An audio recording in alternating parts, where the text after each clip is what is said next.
বিচার ব্যবস্থায় এমন অবস্থা হয়ে গেছে যে এক কার্যক্রম করতে গেলে অনেক সময় লেগে যায়। দ্রুত ট্রাইব্যুনাল গঠন করে এই হত্যাকাণ্ডগুলোর বিচারের আওতায় নিয়ে এসে দোষীদের সর্বোচ্চ শাস্তি মৃত্যুদণ্ড দেওয়া। সাধারণ মানুষ যেরকম হত্যাকাণ্ড হয় অতীতে হয়ে আসছে, এখনও সেটাই চলছে।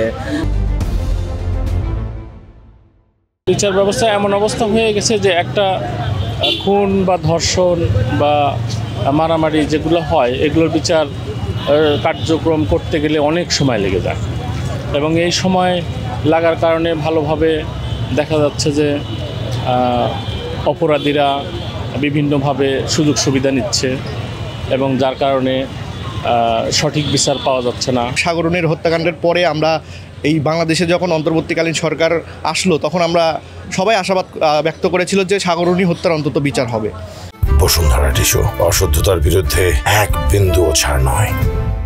তো এখন পর্যন্ত 1 বছর হয়ে গেছে অন্তর্বর্তীকালীন সরকারের সাগরনী হত্যাকাণ্ডের বিচার কিন্তু এখন পর্যন্ত হয় নাই। এরই মধ্যে এই যে ঘটনা ঢাকার গাজীপুরে যে ঘটনাটা ঘটলো, এই ঘটনার বিচারও এরকম হবে কিনা সাধারণ মানুষ কিন্তু এটা নিয়ে খুবই শঙ্কিত।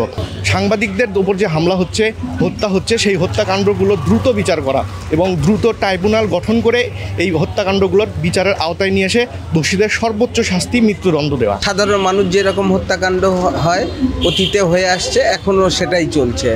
কিন্তু যারা দেখার রাষ্ট্রের যারা নিরাপত্তা দেওয়ার দায়িত্বে আছে তাদের কারণেই আজকে সাধারণ মানুষ নিরাপদ নয়।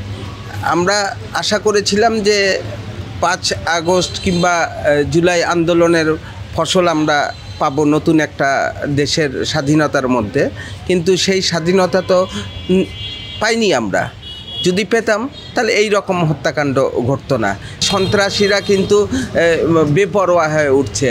তারা কিন্তু একটা হত্যাকাণ্ড না, জেল থেকে বের হয়ে এসে কিংবা জামিনে বের হয়ে এসে তারা কিন্তু আরও হত্যাকাণ্ড ঘটায় চলছে বা তাদের সন্ত্রাসী কর্মকাণ্ড চালিয়ে যাচ্ছে।